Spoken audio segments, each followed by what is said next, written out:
Good evening, everybody. I'm Lucinda Walker. I'm from the Norwich Public Library, and on behalf of the library and the Norwich Historical Society, and of course the Vermont Humanities Council, I would like to welcome you to our first Wednesday's event, Pursuing Happiness Through the Ages. The first thing I want to say is please turn off any device you might have on your person. The First Wednesdays is a program of the Vermont Humanities Council. It's co-hosted by the library and the Historical Society. The Humanities Council receives underwriting statewide. Tonight in 8 other venues, First Wednesdays events are happening. And the National Life Foundation and the Vermont Department of Libraries provide corporate underwriting for this statewide program. The Historical Society and the library receive local fundraising and sponsorship from the Friends of the Norwich Public Library, the Jack and Dorothy Byrne Foundation, Ledger National Bank, Mascoma Savings Bank, and the Historical Society directly. Tonight's talk is special because it's also underwritten by the UVM Humanities Center.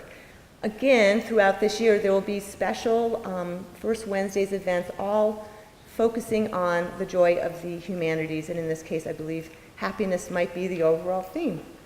To tell you a little bit more about that is Luis Vivanco, something, I knew I would muff it up, but anyway, who's going to talk a little bit. He's from the UVM Humanities Center. And thank you again all for coming, and Luis.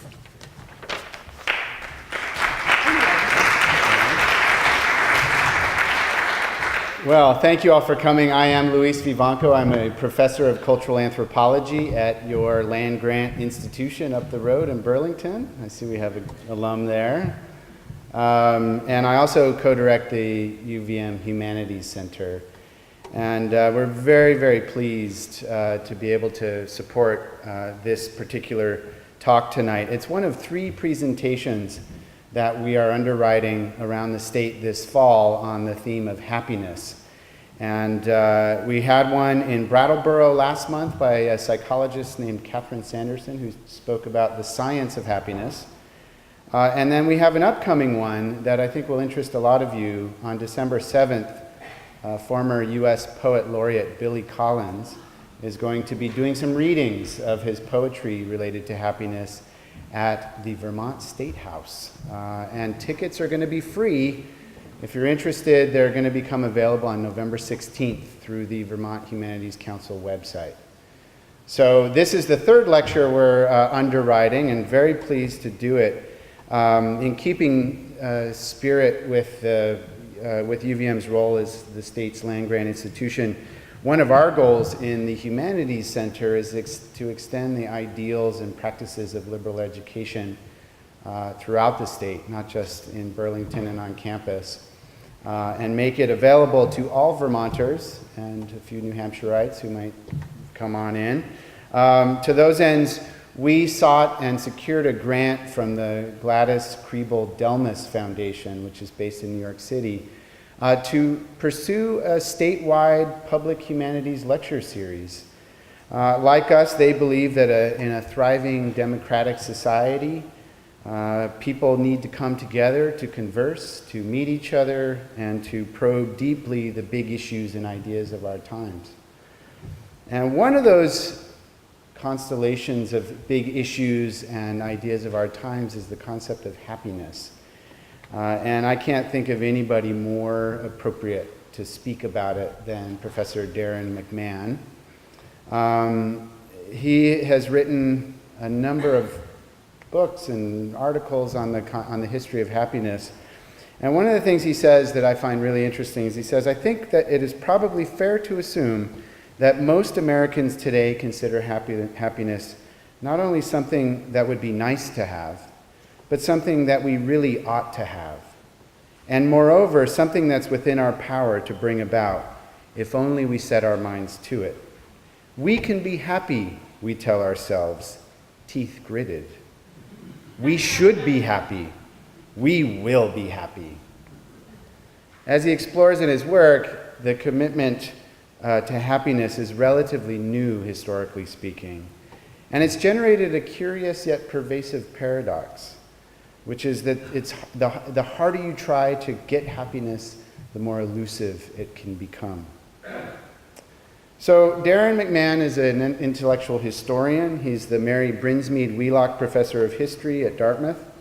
He's the author or editor of 7 books, among them Divine Fury, A History of Genius, released in 2013, and Happiness, A History, from 2006, which was awarded Best Books of the Year's honors by the New York Times, the Washington Post, the Library Journal, and Slate Magazine. Darren is also a journalist who's published very widely the New York Times, the New York Times Book Review, the Boston Globe, the New Republic, Chronicle of Higher Education. And if you are an avid listener of public radio, you will hear Darren periodically. Please welcome me in joining Professor Darren McMahon to talk about pursuing happiness through the ages. Thank you so much. Thank you, Luis and Lucinda, and many thanks to the Vermont Humanities Council and to the Norwich Public Library and Historical Society and all the organizations that underwrite this series. I was particularly pleased to get this invitation because I have believed from very early in my career that the humanities, as the name would imply, belong to humanity, and that they're too important to be left to professors, too important and too interesting, and that those of us who do make it our professional business to study the humanities and social sciences need to consider the importance of making our work accessible and hopefully vaguely interesting to people who are bright and interesting but don't make it their professional livelihood to study the humanities. So it's really, really wonderful to be here tonight, and I hope I won't disappoint you. When I'm speaking to people of a certain age, whether that's young or old, I love to open with this slide here. Well, proving once again that if it can go wrong, it will. Okay. Yeah, all right.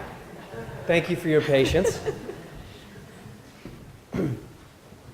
I'm not going to tell you exactly where I sit on this graph, which, in fact, some of the foundational research for this was done by my colleague, Danny Blanchflower in the economics department. There's a lot of work that suggests that people's self-reported happiness falls. Starts a little earlier than 25, in fact, and it doesn't sort of turn back up until around about 45 or even 50. Okay.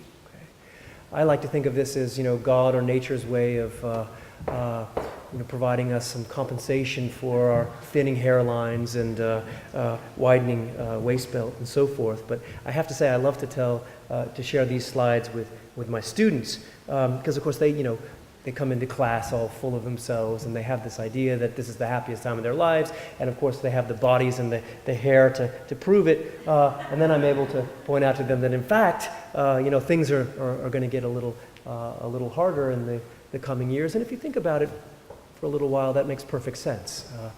Young men and women at colleges are in the process of trying to figure out who they're going to be and who they're going to do it with,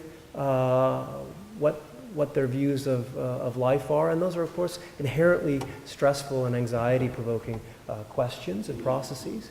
And it probably helps for them to know that the years ahead may be challenging at times.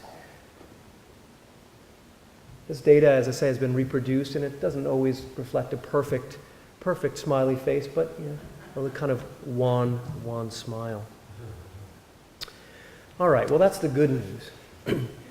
I'm a historian, and so I'm going to talk a little bit about the history of happiness, but I like to begin by sort of putting a talk like this in context, because although, as Luis was saying, happiness is a kind of key concept today and very much in the news, as I'm sure you're aware, as recently as 15 or 20 years ago, for a history professor to stand up and start talking about happiness would have seemed somewhat strange. When I began working on happiness in the 1990s, I would, tell people I was writing a book on the history of happiness, and they would always sort of snicker and laugh, uncomfortably, and look at their shoes, and I had the sense that, they didn't think this was a serious inquiry, despite the fact that, of course, the pursuit of happiness is embedded in our Declaration of Independence. It wasn't to them a serious subject, which was doubly curious in that in my discipline, history, there's a whole sub-discipline called the history of emotions in which people study emotions history. But it's very striking and I think telling that the great majority of work that had been done at that time and even still today was on negative emotions. Right? There were histories of anger and fear and jealousy and hatred and so forth, but very little work done on the positive emotions, which may say something about academics and in fact about human beings. And this is true in field after field. I have a close friend, the sociologist Ruud Veenhoven, who's an emeritus professor now in the Netherlands. Ruud was the founder of the Journal of Happiness Studies. He did really pioneering work in trying to ascertain how happy various countries are. I'm sure you've seen this kind of, these studies in news magazines that rank various countries, and the Danes always come out ahead, and no one's really sure why. But Ruud does this kind of work. When he presented his interest in happiness, in pursuing a dissertation in happiness to his dissertation advisor in the 1960s, Ruud tells me, the dissertation advisor, and of course this is a time when people are studying, hegemony and racism and oppression and class conflict and so forth, and he said, I want to study happiness, and his advisor said, don't ever mention that word again, you'll never get a job, no one will take you seriously. And it goes on and on. In psychology, which, as you I'm sure know, now is in the throes of this worldwide movement known as positive psychology that studies happiness and positive affect and human flourishing. That wasn't the case, right? Psychology is founded on a medical model of pathology, which is to say that psychologists studied historically what makes you sick, right? What's wrong with you? Okay? And they got pretty good at diagnosing and treating disorders, right? Obsession and various forms of neurosis, alcoholism, addiction, and so forth. But what psychologists didn't do was study what made you flourish, right? Made you happy. Sigmund Freud, when he's describing in his very first published work, his studies on hysteria with Joseph Breuer in the 1890s, describing the goal of what will become psychoanalysis, says that the goal of psychoanalysis is to make you ordinarily unhappy, right? To bring about ordinary unhappiness. In other words, his job, as he saw it, wasn't to, correct for the human condition, right? He didn't see himself as a miracle worker, and Freud's understanding was that life was tough, right? What he could do was take away unnecessary suffering, self-imposed suffering, but that was about it. Any English majors in the room? Okay. You're the worst of the lot. Okay. I always like to point out, and you follow suit. When I thought about studying English as an undergraduate, and this was at Berkeley in the 1980s, and if you were going to study English or comparative literature at Berkeley in the 1980s, a couple things had to be in place. You had to wear black all the time, right? You had to smoke cigarettes all the time, right? And you had to think about death, right? This was important, right? We would quote Walter Benjamin, there's not a document of human civilization that's not at the same time a document of barbarism, right? We would quote Tolstoy, all happy families are alike, which is to say they're not interesting, right? Unhappiness is what it's all about. And of course, I'm jesting, but I have a close friend who wrote a history of joy in an English department a number of years ago, and who sort of confirms this, that really there was a sense that, to study happiness was somehow not to be serious, and to study the dark things or to study the deep things. I think that's actually a prejudice that's embedded both in the Jewish and Christian traditions and then gets reaffirmed by Romanticism and other movements in the Western tradition that makes of pain profundity and of happiness somehow superficial. Just going down my list, economics. As you may know, a man by the name of Daniel Kahneman won the Nobel Prize in economics a number of years ago. He's in fact a psychologist, but a behavioral psychologist. Happiness is big business in economics today. But economics originally, of course, was the dismal science, right? Economists, at least as they saw themselves in the 19th century, didn't study anything so fluffy as happiness. They studied, money and profits and growth and diminishing returns, but not positive affect. Finally, philosophy. If you were to take a philosophy class in the 20th century, chances are you wouldn't engage with philosophy's central and core departing question, that is, what is the good life? What is the flourishing life? This is how philosophy came into being, and yet that quest, that investigation of what makes for a full, a flourishing life, just dropped out of the conversation in the 20th century. People studied epistemology, how it is that we know the world. They studied language. They studied being and a host of other questions, but not that foundational question. Well, the point I'm making is that in a whole host of fields in the humanities and the social sciences, happiness was, until relatively recently, not only considered a subject unworthy of academic or scientific scrutiny, but it wasn't even thought of as a serious quest in its own right. It's an interesting question how it is that that came to pass, but the point I want to make right now is that situation has changed, and changed quite dramatically, as I'm sure many of you are aware. Happiness today, as I say, is big business, above all in the thriving field of positive psychology, but in many offshoots in everything from organizational development to urban design to macroeconomics and public policy.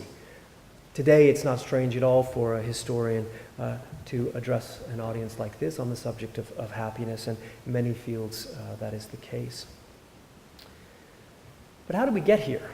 And what I'd like to do in the next 30 or 40 minutes is to take you through a number of critical shifts in the way that human beings have thought about happiness or human flourishing. Take you through the sort of grand sweep of the longue durée with an eye to lending a little bit of insight into the present. The place I always like to start is with the word. Does anyone, out of curiosity, know where the word happiness comes from, what the root is? Yeah, sir. It comes from the Viking root hap. Thank you.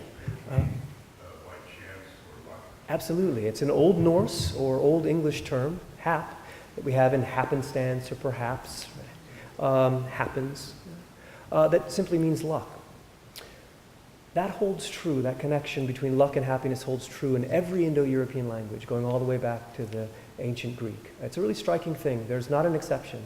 In French, the French for happiness is bonheur. H-E-U-R, as in Old French, means fortune. In German, Glückseligkeit means happiness and luck, and so on and so forth. Going all the way back, yes, this word, to the ancient Greek term that we now translate, and we have to do so with attention, as happiness or human flourishing.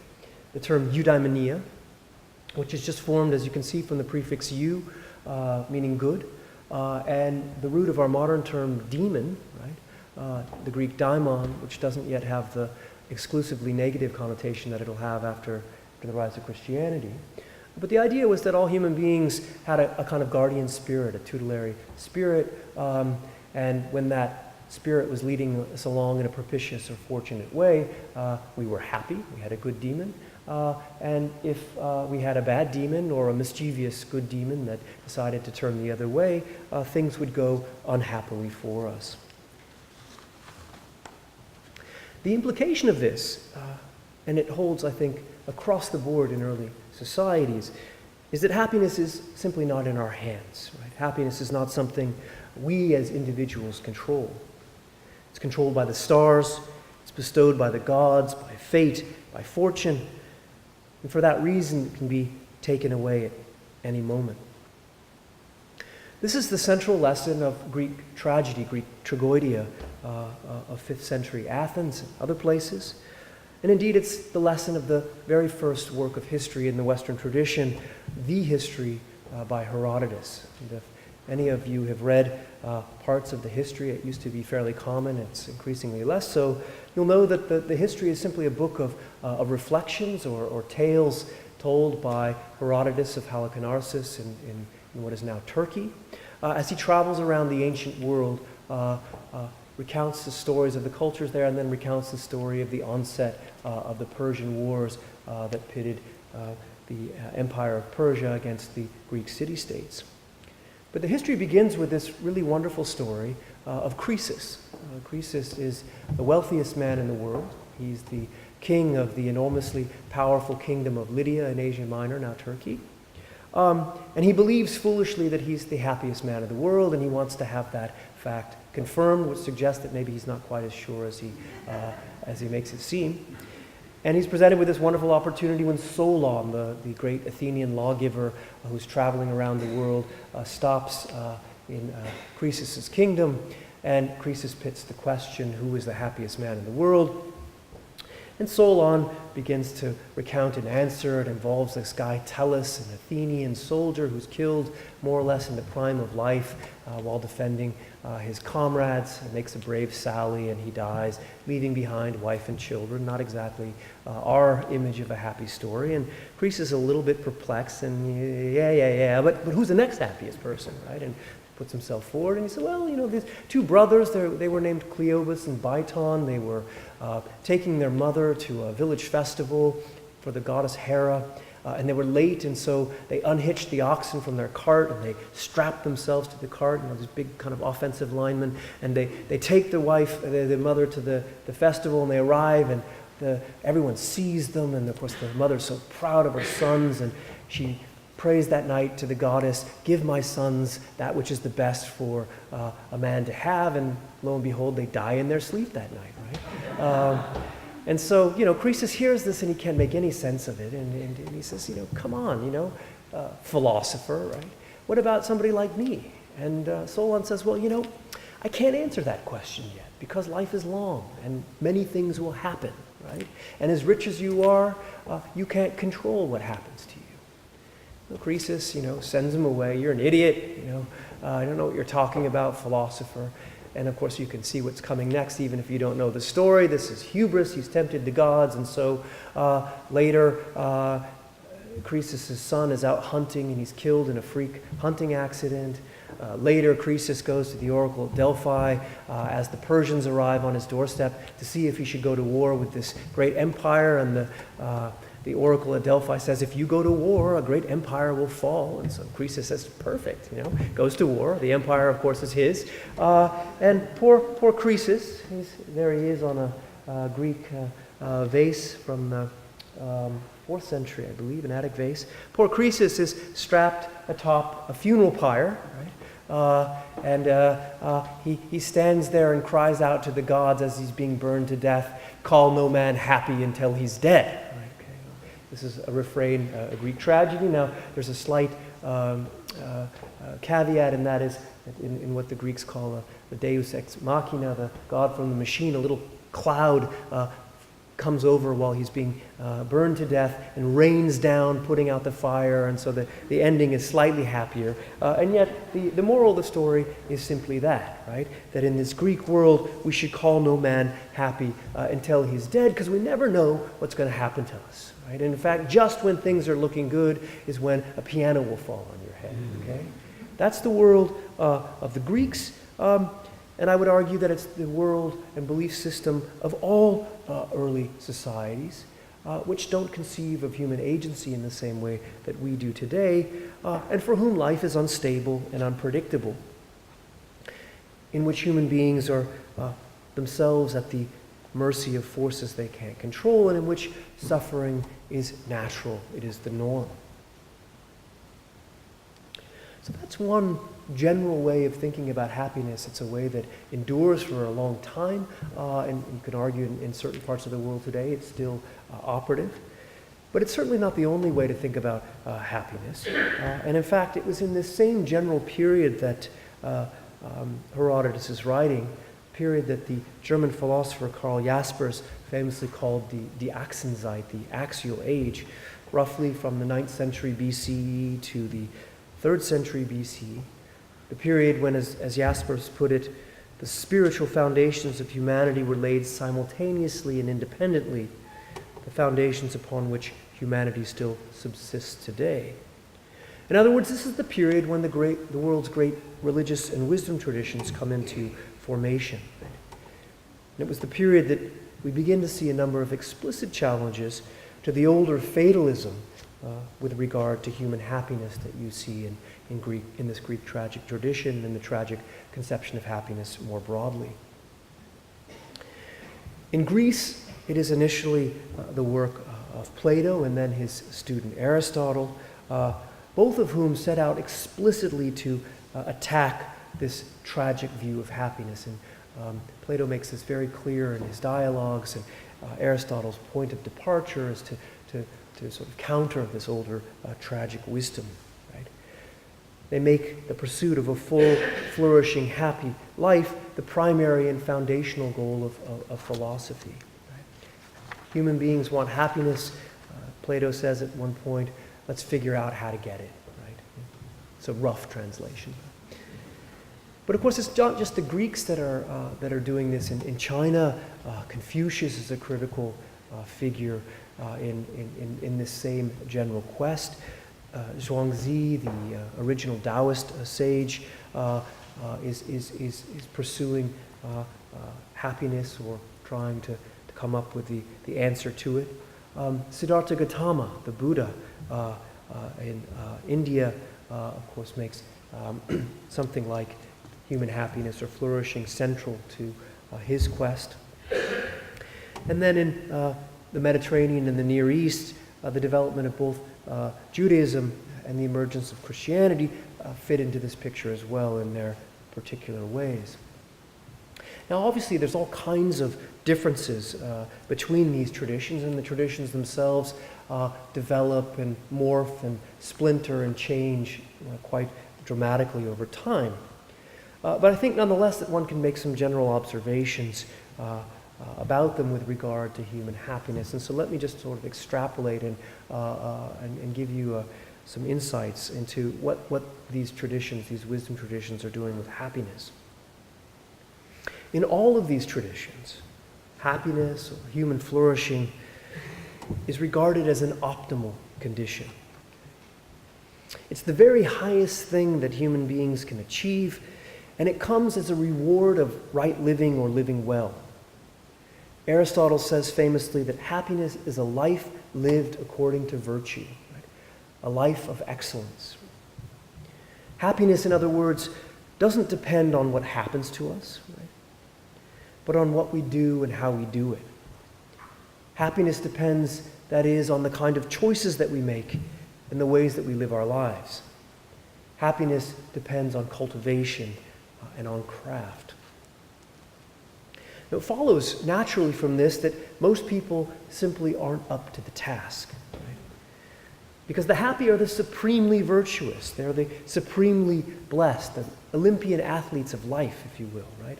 Who've overcome ignorance or illusion, who are the chosen ones or the blessed by God or the gods.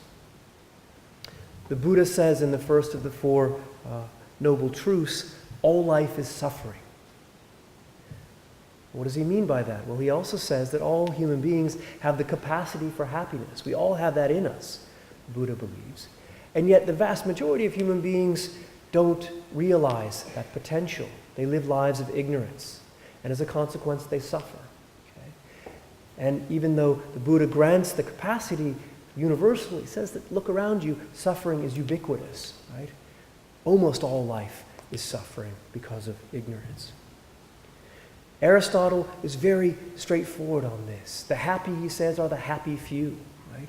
He denies the possibility of a full, flourishing happiness to whole segments of the human population, to women, to those he deems natural slaves, to those who don't have the resources in wealth and good birth and a degree of fortune to realize their inner potential, their inner telos or possibility.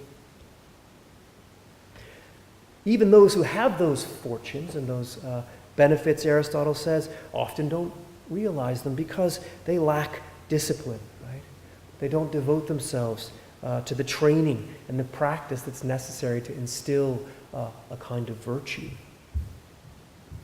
Now, that sounds foreign, I think, to many of us. And yet the insight here, I think, is perfectly on target. And that is that we don't come into the world knowing how to live well. Right? We're thrown into being without a roadmap. We don't know how to get to our destination. Right? We have to acquire that capacity. We have to be enlightened. We have to learn these skills.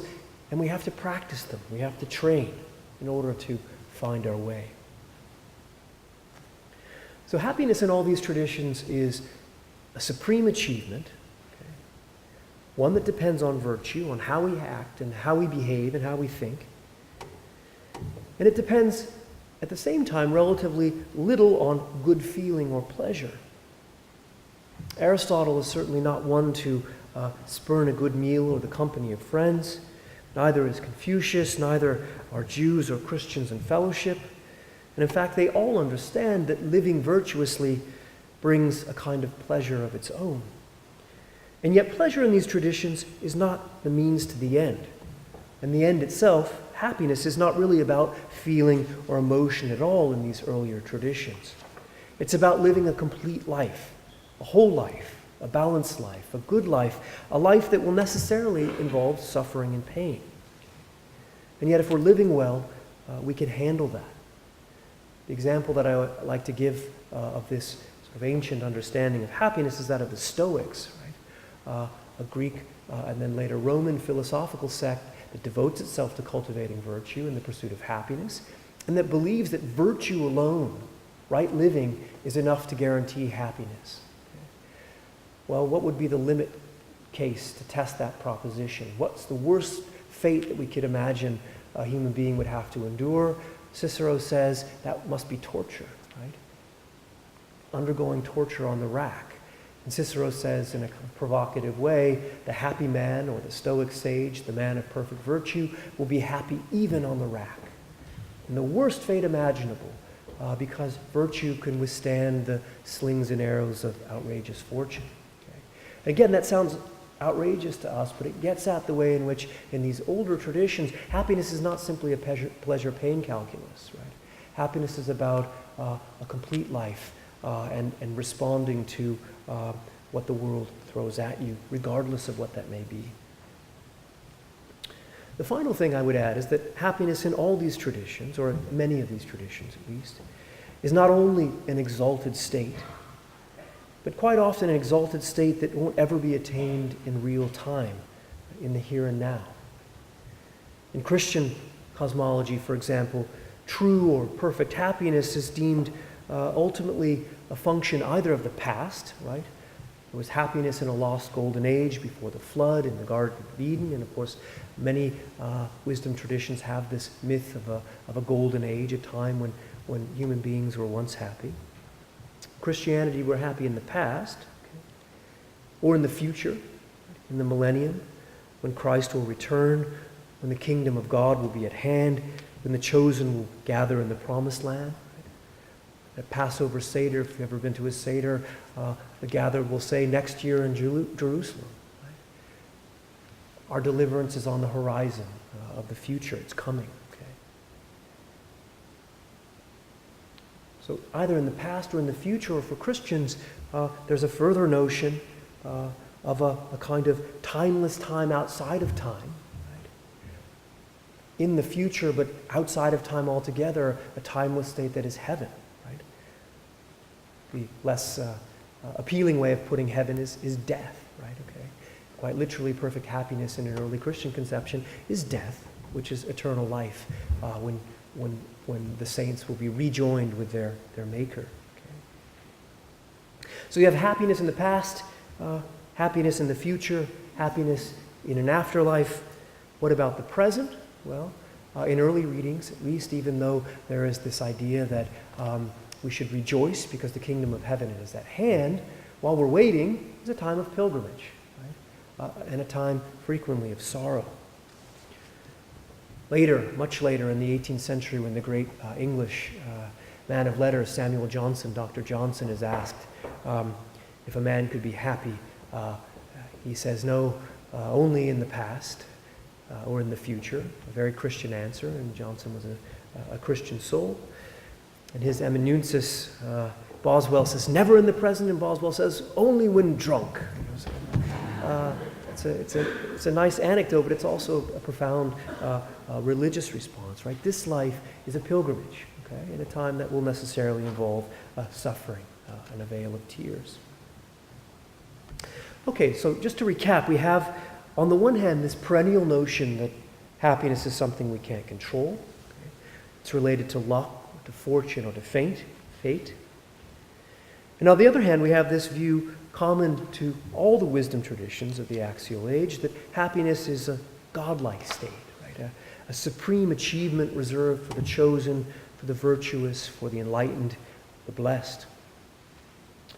Common to both these ways of thinking, though, was the assumption that human suffering was really the norm, right? And happiness the exception. Right? Life was hard, and for most people, it was a trial and a tribulation, again, a pilgrimage, a time of sorrow. Now, one index of that simple truth, at least in the Western tradition, is the fact that from roughly the onset of Christianity until roughly the 15th century, it's very rare to find a depiction of a mortal man or woman smiling. And this is before that period. This is probably the 7th century BC. It's a Greek statue known as the Kouros, Kouroi, are young, virile men in the prime of life. Okay, and happiness as an ideal has a place in this tradition. Contrast that with the Christian tradition, whose central symbol, of course, is an instrument of torture, and Christ is the man of sorrows. Okay? Now, there are exceptions to this. There are exceptions within the Christian tradition, and even more so in the Jewish tradition. And then there is you frequently will see the beatified saints or angels. This is from Chartres in the 12th century. Even Mary herself, or occasionally Jesus with a wan, slight smile. But to find ordinary men and women smiling like this guy is very rare, in fact, unheard of. This is the first painting I know that shows a smile from the 1470s, I believe, by Damascena. A more famous variant, of course, is the Mona Lisa.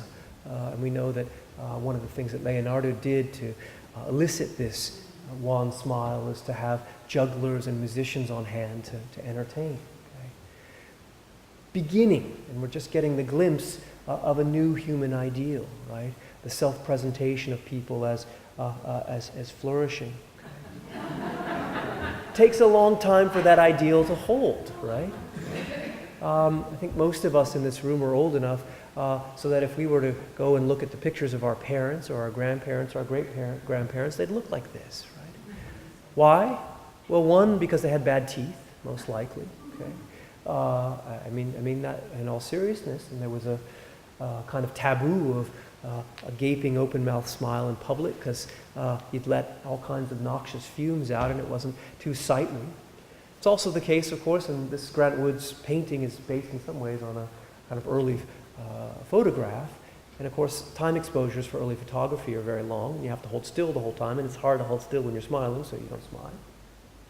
But also, and I think this is the more serious point, that even in the late 19th century, for a good, earnest, religious, God-fearing family, smiling happiness is not the way you present yourself. These are serious, God-fearing people who work hard, who have honesty and integrity. Okay? Maybe you're a little uptight, right? But nonetheless, don't present themselves the way that we all do now in photographs or on Facebook, smiling. Okay? I have to force my wife to let us take pictures of our children when they're angry or when they're crying, right? It's central to who they are, and yet there's this idea that somehow we shouldn't present ourselves or see images of. And that's an index of a very different culture we inhabit today. The roots of that culture lie in the long 18th century. Okay? When men and women, beginning in the West and slowly thereafter in the rest of the world, begin to experience what I call a revolution in human expectations. A revolution in human expectations. At the very same time that, in fact, as my colleague Colin Jones, a great historian, describes it, One witnesses a smile revolution, in fact. The beginnings of our smiley culture lie in the 18th century, probably because of innovations in dentistry, in France of all places, right? And for the first time, and this is a wonderful book, the smile becomes, for aristocrats, a way of presenting themselves in a way that it hadn't been in the 17th century. Well, there are really interesting causes to this revolution, and they have to do with changes in theology, they have to do with intellectual innovations, the Enlightenment, they have to do with new social factors. And we could talk about those if you'd like, but for right now I want to just leave you with the upshot, and the upshot is that very slowly, okay, but nonetheless steadily, human beings come to believe, right, that they have the capacity to understand and control their world. Okay? They're not the minions of fate. A great example of this is Newton, right? Newton unlocks, using human reason, the secrets of the universe. Right? If we can do that, we can understand the world, we can predict the world, we needn't fear it. God is not a guy up there on a cloud with thunderbolts, knocking us off at his own whim, okay? Human existence is predictable, understandable, knowable, okay, and therefore controllable. If that's the case, we're not at the mercy of fortune or fate. We can posit improving our lives. Okay. Moreover, with this view comes the view that God, as I say, is not a whimsical being, right? Nor is he cruel. Nor is he a cruel being who wants us to suffer, right? He doesn't bring us into existence, as people in this church in the 18th century would have learned, as vessels of wrath, right? To punish us for our sins. God is merciful and wants our happiness, all of us, in this life as well as the next. There's a profound change in Christian theology in the long 18th century, where more and more people begin to share this view. My best example of it comes from a pamphlet published in Philadelphia in 1767, whose title says it all: True Pleasure, Cheerfulness, and Happiness, the Immediate Consequence of Religion. If you want to be happy, get God, okay? Because God wants us to be happy. How do we know this as Christians? Well, what's Jesus' first miracle? Does anyone remember? He turns water into wine. This is not a guy who wants us to suffer. He wants to party, right? Okay? And wine is one of God's many gifts, right? That are here to enjoy. God created the world good so that we can enjoy it in this life and, if all goes well, in the next. Not only that, but in this new revolution in human conceptions of happiness, pleasure is thought of increasingly as good. Okay? There's nothing wrong with pleasure in and of itself. Right? It's not a sin to enjoy our bodies. It's not a sin to derive benefit from the fruits of our labor. Right? Good feeling is good. Okay? And bad feeling is bad. Not only God, but nature intended that way. Okay? It's natural to be attracted to pleasure and to feel pain, suggesting that we're really supposed to be happy. Okay? We're supposed to be happy. And indeed, if we're not happy, there's something wrong. Now, I call this slow, gradual shift that occurs over the course of the 18th century a revolution, because really we're talking about a complete inversion of the default assumption of most of world history to that point, that happiness was the exception and suffering the norm. Increasingly, happiness in the form of pleasure and good feeling is seen as what human beings are supposed to have. Right? Happy is the way we're supposed to be. Now, obviously, this doesn't happen all at once. Okay? And if you were a slave, say, in the New World, or a Jew in the shtetl, facing the prospect of a pogrom, if you were a peasant in the countryside trying to eke out a bare minimum to survive, if you were a woman trapped in a world of male privilege and prejudice, the idea that you were just supposed to stop and be happy like that must have seemed like a cruel joke. And yet, really, for the first time in human history, comparatively large numbers of men and women were exposed to the novel prospect that they might not have to suffer as an unfailing law of the universe, that they could, and indeed that they should, expect happiness in the form of good feeling and pleasure as a right of existence. Men and women in the West could dare to think of happiness as something more than a divine gift or otherworldly reward, less fortuitous than fortune, less exalted than a life of perfect virtue. It's in this period, the long 18th century, that the great French encyclopedia, the Encyclopédie, which is sometimes described as the Bible of the European Enlightenment, declares in its article on happiness, on bonheur, that everyone has a right to happiness according to his whims. Think about that for a second, a right to happiness, how far that is from the extant traditions. It is, of course, in the 18th century that Thomas Jefferson declares in the American Declaration of Independence that all men and women have the right to the pursuit of happiness, while his colleague and friend George Mason, in the Declaration of Rights of the State of Virginia, speaks not only of pursuing happiness as a right, but obtaining happiness as a natural endowment and right. And in fact, the right to not only pursue but to obtain happiness shows up in a great many state constitutions, including, you'll be happy to know, in the state constitution of Vermont, and if you were to go across the river, in the state constitution of New Hampshire. Right? All persons are born equally free and independent, have certain natural and inherent and unalienable rights, amongst which are the enjoying and defending of life and liberty, acquiring and pursuing and protecting property, and pursuing and obtaining happiness and safety. Okay? So if you're not happy right now, you have the basis in good American fashion for a lawsuit. Okay?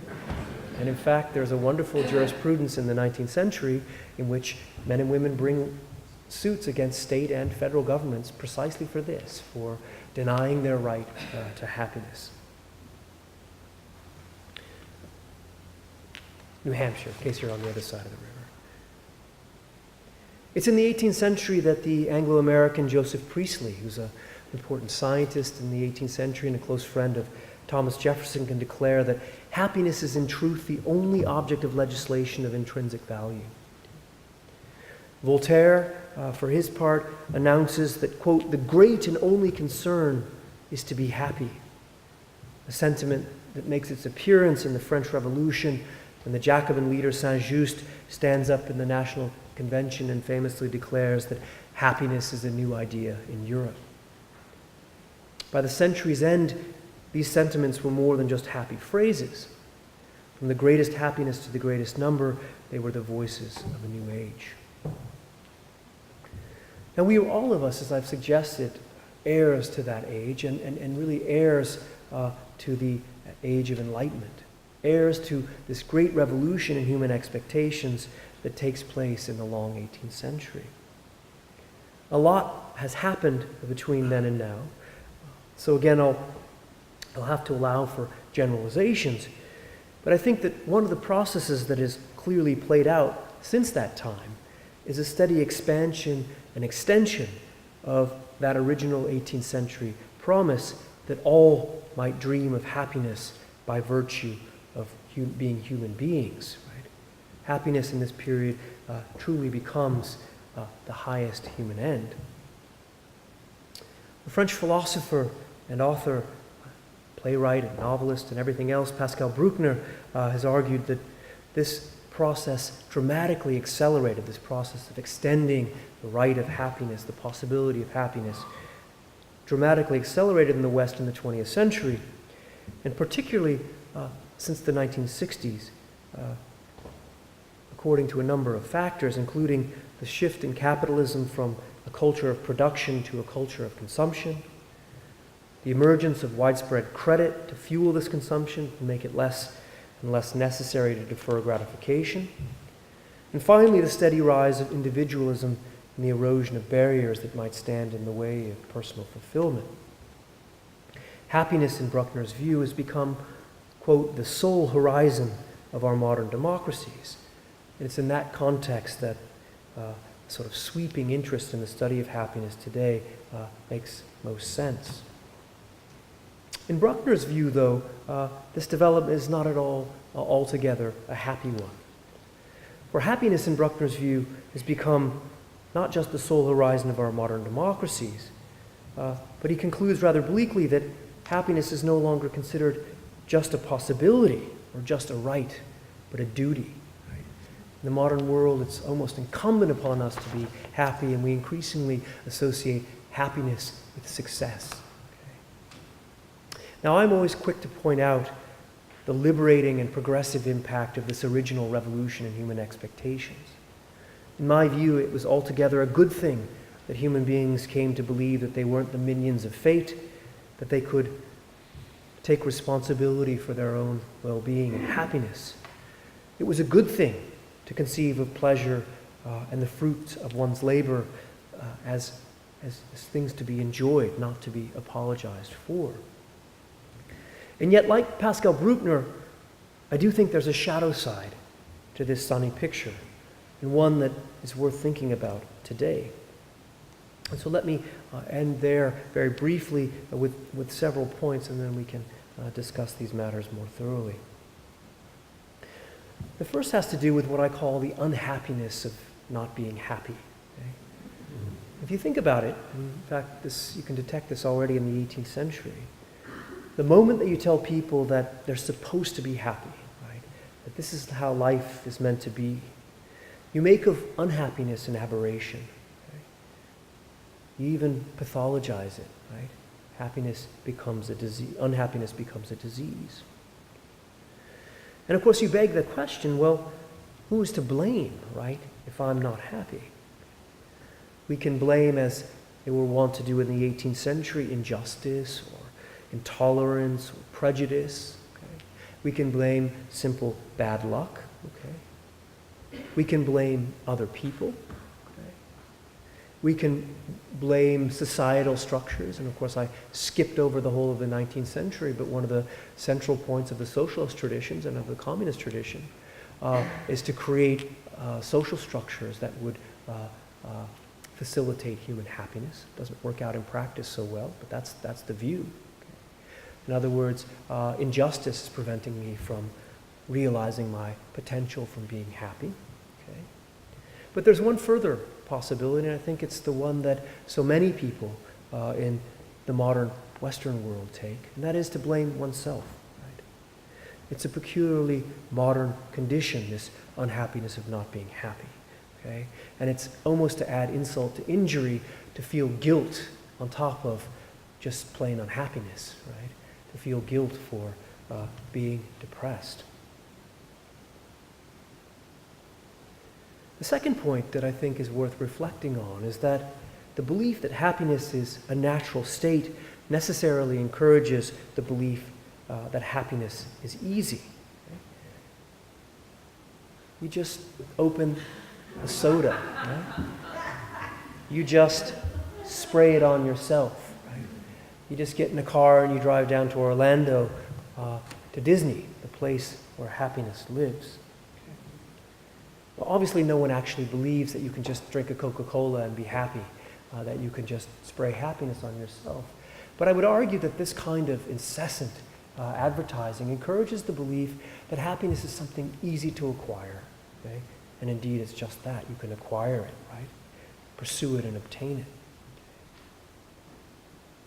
It is, after all, our natural due.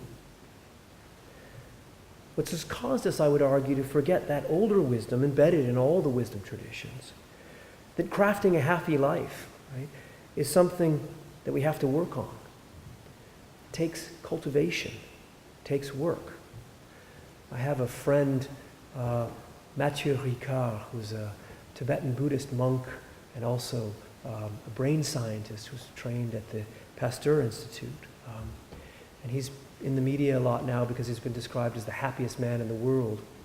He participated in a series of studies done by Richie Davison at the University of Wisconsin in which they measure prefrontal cortex activity in the minds of Buddhist monks who have clocked over 30,000 hours doing meditation. We know for a fact that meditation correlates very highly with positive affect. It's clearly something going on in the neural networks of these extraordinary athletes of life, right, that is conducive to happiness. And Mathieu is, you know, like 4 standard deviations away from, you know, even the most happy people. I mean, he's a kind of freak, right? Well, he's also the Dalai Lama's translator, and he goes around the world talking about happiness. And one of the points that he makes is that, you know, think about how much time and energy we put into things like, you know, perfecting our golf swing. I don't play golf and don't like golf, but many people do, and don't hold that against you. But all kinds of activities that we devote ourselves to, or the cultivation of our bodies, right? Going to the gym, running, walking, watching our diets. I mean, we spend thousands of hours cultivating these things, and yet we think that happiness is just supposed to be natural, right? And Mathieu would suggest, like any Buddhist monk would suggest, that happiness, bless you, happiness involves training the mind, right? Training to encounter the world. And that necessarily takes time, it takes effort. You don't get it all at once, right? Learning how to be in the world is something you have to work at. And I think if we kept that wisdom in mind, we might be better off. Now, fortunately, from my perspective, one of the things that the positive psychologists are finding, these psychologists that are studying the features of happy people, right, the characteristics of people with high life satisfaction or high affect, is that many of the old truths of the wisdom traditions were there for a reason. As my colleague, the psychologist John Haidt, puts it, there's modern truth in ancient wisdom. In other words, the belief common to many religious and wisdom traditions that, for example, there are certain ways of living and acting and forming our character that are better than others, turns out to be right. Okay? Cultivating friendship and social networks, being grateful, giving thanks, nurturing hope and purpose and a sense of meaning, carrying out acts of kindness and charity, being in committed relationships. All of these things, which every one of the wisdom traditions recommends, turns out, according to modern social science, to be good for human happiness. To my mind, that's one of the reasons to study history and the humanities more generally, but then as a humanist, I'm terribly biased. So I'll leave it at that and welcome your questions or comments. Thank you.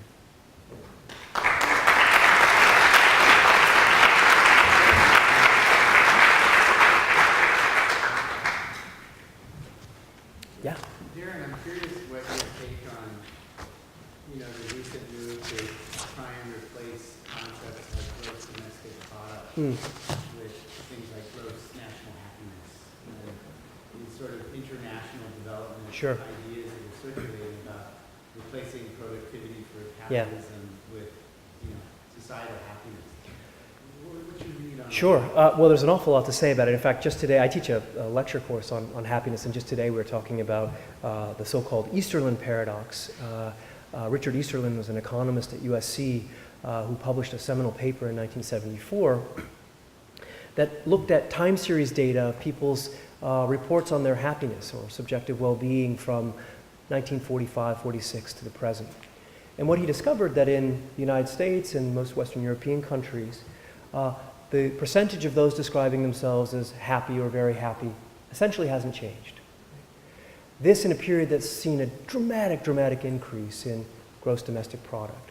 Okay? Well, the conclusion that Easterlin drew from that is that, you know, why are we spending all this time and energy and effort pursuing wealth maximization when we're not getting any happier, right? Shouldn't we be thinking about other drivers of happiness and working to cultivate those? Now that line, that thesis, I think can be disputed. There are good economists who question that data, who point out that that although the Easterlin thesis looks good when you measure emotional well-being, how happy in a kind of smiling sense people are, it does less well when you're measuring life satisfaction. Daniel Kahneman, whom I mentioned before, has a study that suggests that life satisfaction keeps going up to about $170,000 a year in current US dollars. Okay? Easterlin himself would admit that if you look within a society or you compare societies, the happiest people are always the wealthiest. The happiest people in society are the richest people. The most miserable are the poorest. Okay? And you look at the happiest countries in the world, the Danes, the Swedes, the Finns, the Canadians, they tend to be in very prosperous first world democracies. Now, of course, they have other things going for them besides money. It's not just the money. So it's complicated. I think there are, though, things that we can say with certainty.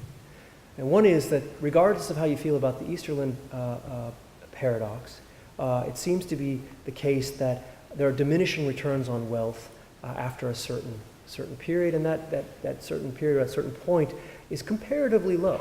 Okay, in dollar terms, for emotional happiness, is around $45,000 or $50,000 a year. Okay, that's not insignificant. Okay, and certainly $170,000 is insignificant, but it's also not a massive, massive amount of money. Okay, it may be the case that happiness or life satisfaction keeps going up after that point, but probably not all that much. Right. In other words, the curve of life happiness, sort of flattens out when plotted against wealth. Okay? Not against age, but against wealth.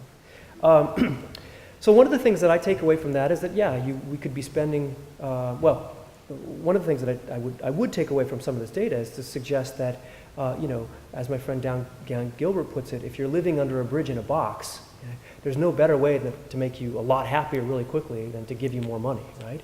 Because, in fact, the returns on happiness are very steep to a certain point. Okay? But after a certain point, get to a point where many of us are fortunate enough to be, where the basics are taken care of, then it depends how you choose to spend your money. Okay? Money is only a means, right? It's not an end. And there are better and worse ways to spend your money, and there are ways to get more return on your investment. Turns out that investing in experiences gives you, on average, more happiness than acquiring things. If you're spending money to bring your family together or to cultivate a particularly meaningful activity, clearly that's going to give more happiness. I'm going kind of off on tangents. The other thing I showed my students today is the clip of Bobby Kennedy's famous speech where he talks about how, smoking causes GDP to go up. Napalm causes GDP to go up. Constructing more prisons causes GDP to grow up. Clearly, just maximizing GDP is not a measure of a flourishing and full society. And I think, to me, that's common sense, right? So now, what Luis was referring to is that there are other indices out there that try to measure what the Bhutanese, this tiny mountain Himalayan kingdom of Bhutan, call gross national happiness. I think we're still a long way out from coming up to, making this a science. If you look at the United Nations World Report on Happiness, that's people like John Helliwell and the Columbia economist Sachs, whose first name I'm forgetting, Jeffrey Sachs, thank you, put together, you'll see that the main drivers of flourishing happiness at a social level continue to be things that we kind of know. Money matters, employment matters. Then there are criteria like social trust, which is interesting in the world in which we live today, or at least the country in which we live. But we're still a long ways out from, I think, making this a kind of science so that we can really effectively gauge what the causal factors are in creating happy societies, although I think we're getting closer. Almost all governments in the West now have happiness indices in their national census or surveys. Gallup regularly does this kind of work, and we're getting better and better at sort of singling out what some of the causal factors of increased happiness in societies are today. So, a meandering response, please. Yes. How much of what we call happiness today is temperament related? Sure. I remember studying people's happiness level before terrible disability, and it drops. Right. 6 months back from one. Yeah. Sure. So there's a series of famous studies. To my mind, I think to be taken with a certain degree of skepticism, but nonetheless, studies that suggest that people who have had an abrupt change of fortune, like been in terrible accidents or they're rendered quadriplegic, or on the other side, who win the lottery, right, that their baseline happiness sort of reverts after a period of 3 to 6 months. Okay? Psychologists call this the hedonic treadmill, or acculturation. The idea is kind of like a thermos, you know, that you set a thermos, it can burn a little hotter, a little colder for a while, but all of us have a happiness set point. Okay? It seems to be the case that the variability of that happiness set point from person to person is predominantly affected by genetics, right? 45 to 50% of the variation is affected by genetics. Already Darwin, you know, when Darwin does the study of emotions in animals and human beings, and you know, he says, look, some horses are grumpy and ill-tempered, and some dogs are, you know, friendly, right?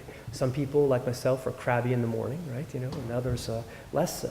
And so it does seem to be the case that a good deal of variability is genetically determined. Now, that doesn't mean that we're the slave of our genes. Okay? I love to, one of the kind of foundational studies that proves this point is was carried out by a team of researchers at the University of Wisconsin, and they published an article originally that studied identical twins who had been separated at birth, who shared exactly the same genetic material, go and they're raised in totally different families and contexts, and they're studied later in life, and lo and behold, they, you know, score out almost identically on affect tests.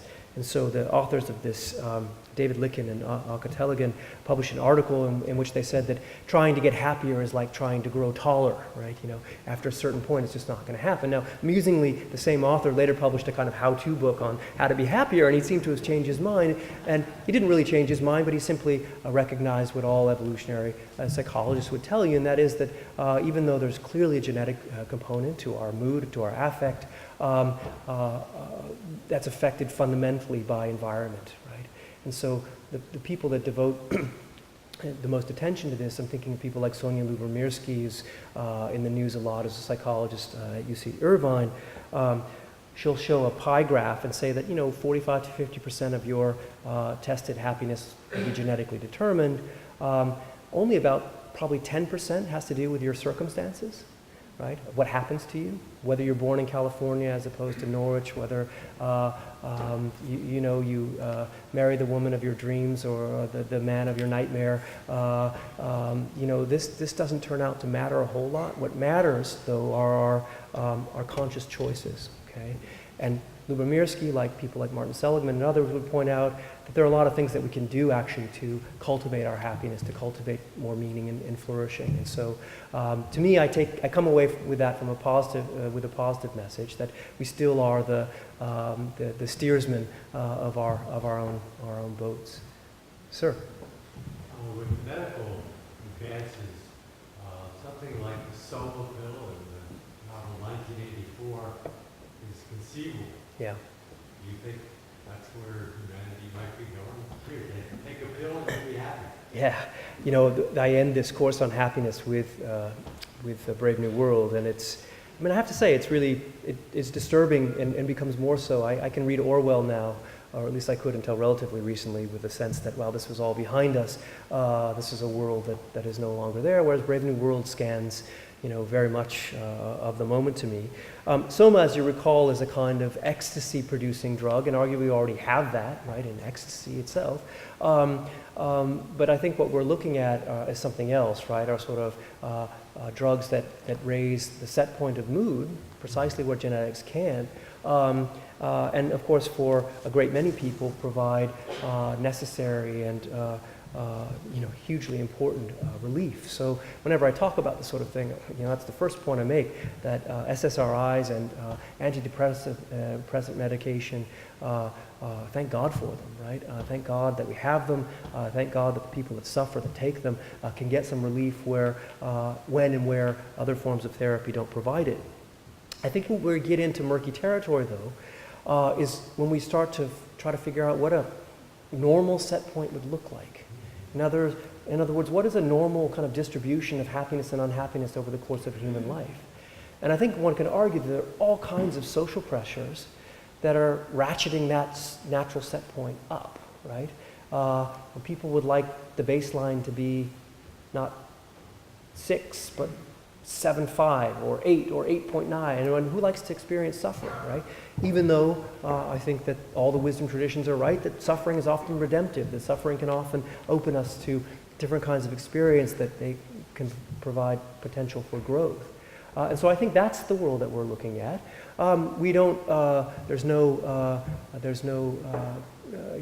happiness gene, but I think that the biologists are getting better and better at looking at the appropriate chromosomes and discovering what genes and pathways are involved in mood, and we'll probably get to a point where we can start to tinker with that too. And I have to say, that worries me, but at the end of the day, I probably won't be around to complain about it in a grumpy, old-fashioned way. Yeah, please. I'm just thinking, maybe our transition to use that word happiness, which the Norseman intended to be a result of happenstance, Yeah. is causing some frustration. And maybe we should change the whole thing to a word like contentment, so that we kind of don't have this expectation of being like those people all the time.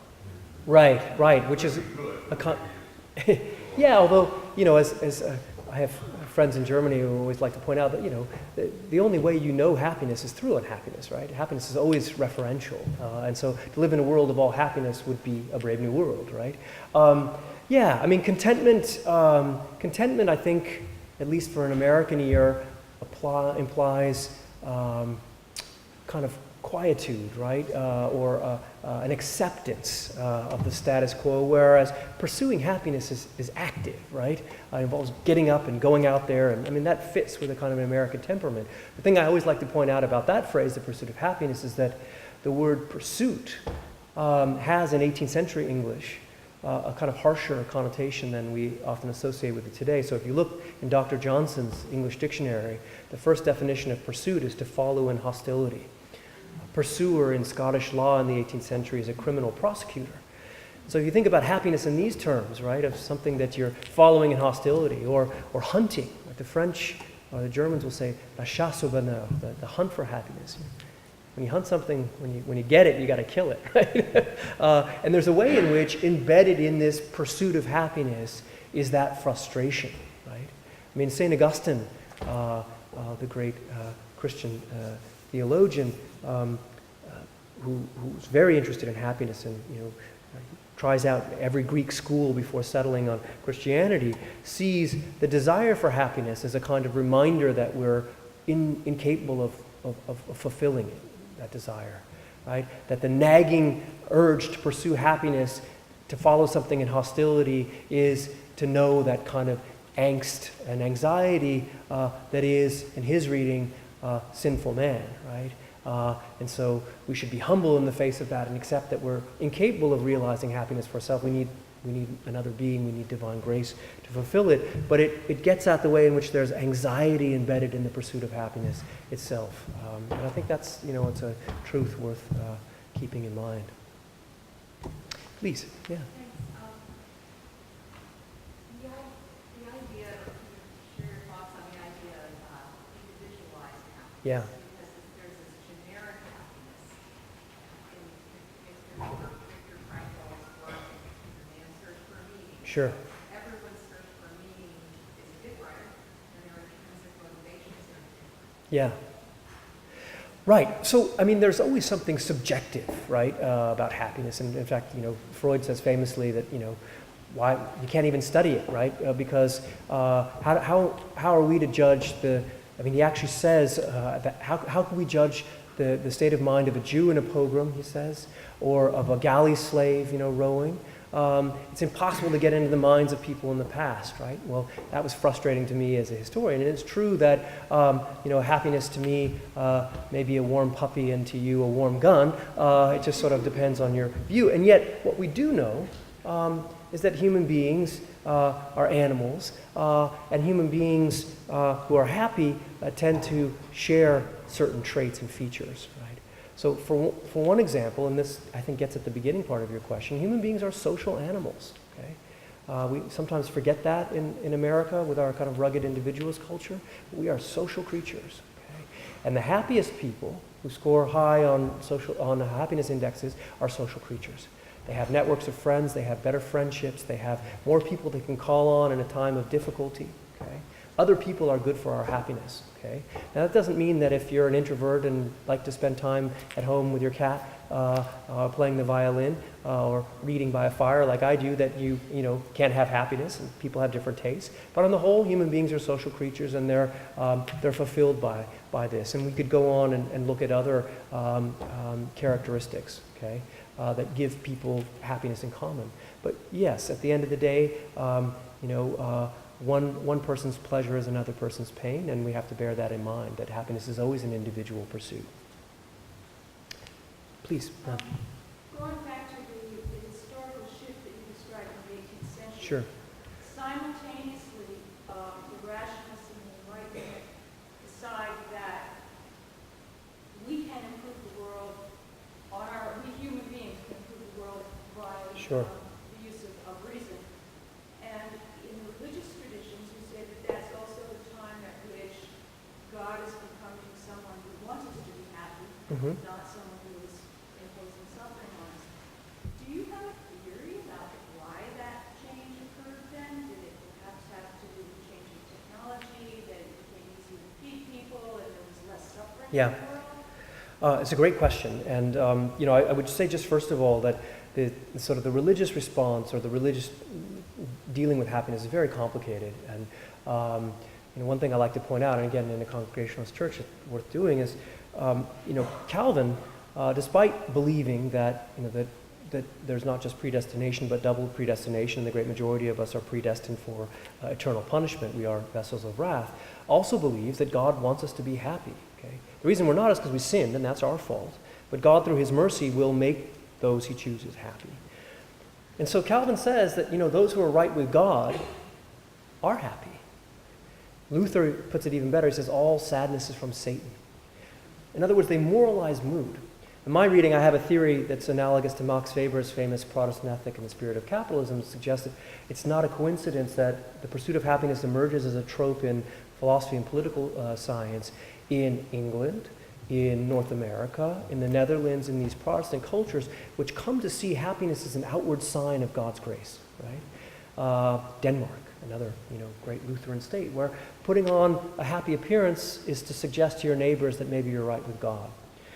Why that shift? Well, I think one of them has to do simply with the theological responses, right? After the religious wars in the 16th and 17th century and the kind of the intolerance and the violence, people are moving away, including Calvinists themselves, in this country in particular, with the First Great Awakening, and becoming to see a kinder, gentler God. And that's a shift from within theology.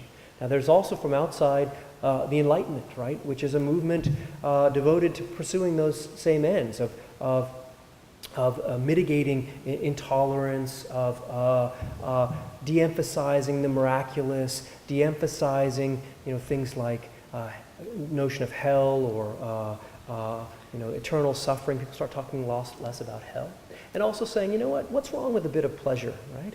Why do we have to call pleasure sinful, right? What's wrong with sex, right? Sex is good, right? There's God or the divine creator surely put this here for a reason, to reproduce. Let's enjoy our bodies, right? Let's work in the world and accumulate wealth. Wealth is not simply greed, right? Wealth is not simply cupidity, okay? It's good to work with your hands and improve the world and make the world a better, a comfortable place. So the Enlightenment has something to do with it. But I also think you pointed your finger towards kind of social and economic factors. That it's not a coincidence that the long 18th century is really the beginnings of a commercial society, the beginnings of capitalism, roughly speaking. Okay, and more people are in a position to spend surplus income on luxury goods. Okay. Drink coffee and smoke tobacco and eat off nice china. And, of course, much of this is coming from the slave trade, eat sugar sweets and so forth. There are all sorts of paradoxes embedded in, and yet that's a fact. Human beings understand their world as a place that they control, and they're actually getting better at controlling it. Okay? After the terrible plagues and famines and wars of the 17th century, when Europe experiences a mini ice age, when the 30 Years' War may have killed as many as a third of the population of Central Europe, The 18th century is relatively prosperous. It's a time of steady economic growth. There are fewer wars and they're less destructive until the very end of the century. Life is getting better for more and more people, and I think in that context it becomes possible to think of happiness, which does point out, I think, something that's operative in our own world, and that is that happiness is really, it's a privilege, right?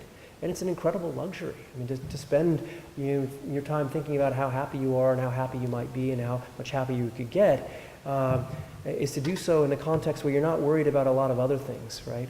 Like, a marauding army coming and raping and pillaging your family, and where your next meal is going to come from, and so on and so forth. And I think even still today, this kind of explosion in happiness culture is very much a product of late capitalism, and our belief that we ought to be able to get just the coffee that we wanted and just the life that we want to.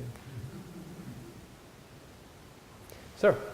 Of the founding fathers, were any of them happy or all happy? Thomas Jefferson, absolutely. I mean, Jefferson's an interesting character in all sorts of ways, and I wrote a number of years ago, I wrote a piece on 4th of July in the Wall Street Journal sort of explaining Jefferson's thinking about happiness and what the phrase, the pursuit of happiness, would have meant to Americans in the 18th century. And it meant different things to different people. Again, there's a subjective valent here. But almost all Americans in the 18th century would have viewed the pursuit of happiness through the pursuit of a Christian life. That was the case for the vast majority of those reading the Declaration, which Jefferson famously says he crafts for the American mind, kind of broadly conceived. Jefferson's own religious views are, particular, to put it mildly, right? And he's also deeply influenced by the strain of Greek and then later Roman philosophy that we associate with Epicureanism, right? Epicurus believes that pleasure is good and that we ought to maximize it. There are Enlightenment figures who are saying this kind of thing. Jefferson famously loves his wine. He loves all kinds of pleasures of the flesh, but of course also of the mind as well. I think one could make a pretty strong argument that he lived a full, complete, flourishing life. I would say the same about John Adams, his longtime nemesis, even though Adams was a grumpy old guy, right? And yet he lives a rich, rewarding life, and I think ends it on the same day, as as Thomas Jefferson, the 4th of July, with a sense that his life had meaning and purpose and great value. He was surrounded by a rich and loving family. He had a long and loyal partner in Abigail, and so I think you can argue that Adams was happy. And after that, I'm going to defer to my friends and colleagues who know more about American history than I do, because I'm afraid I'm a European historian at root. But sure. And I mean, I guess the broader point I would make is that the Founding Fathers thought about happiness in a really serious way. All of them did. Okay? And they write about happiness. It's not just a kind of abstract term. It's not a term that you sometimes hear this, that Jefferson cooked up at the last minute, to cover over the life, liberty, and the pursuit of property, right? That he really meant property. There's no indication that was the case at all. He thought property was good. Nothing wrong with property. It can be a source of security and happiness, to be sure, but he didn't substitute happiness for property. And he associated happiness with a certain kind of life, a life of independence, a life of voluntary commitment in public affairs, a life of knowledge, a life of relative prosperity, a life of tranquility and harmony vis-a-vis our Maker. And those were sentiments that I think were widely shared in the 18th century. Are you willing to tell us why you decided to study happiness yourself? Okay, here's the dirty secret, right? Anyone who writes a book about happiness is probably miserable, right? Why some of my best friends are psychologists. None of them are all that happy, right? They went into psychology to find answers.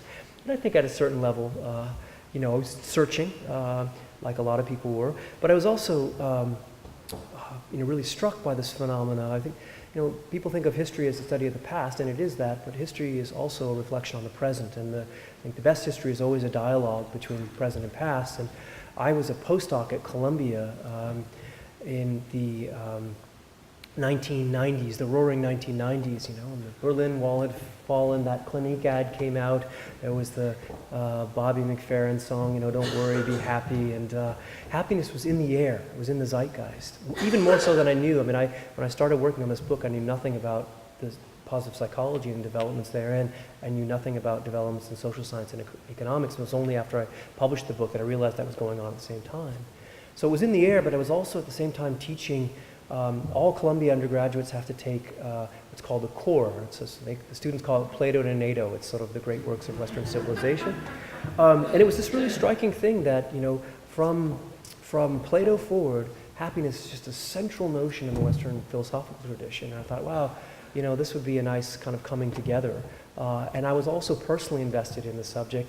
And it seemed to me that other people were too. And I had written a first book that, I'm very proud of, but probably 10 people in the world are interested in. And my parents, God bless them, they had this view. They'd say to me, you were such a nice young man. You're so bright. You could have been a doctor. You could have been a lawyer. What? Because they didn't know what the hell I was doing in my book, right? So I wanted to write something, just like I said at the beginning, that had a broader appeal, that could engage smart people who have an interest in the humanities, and write it in a way that might reach them, and that's what I tried to do. Please. What about Muhammad? Sure.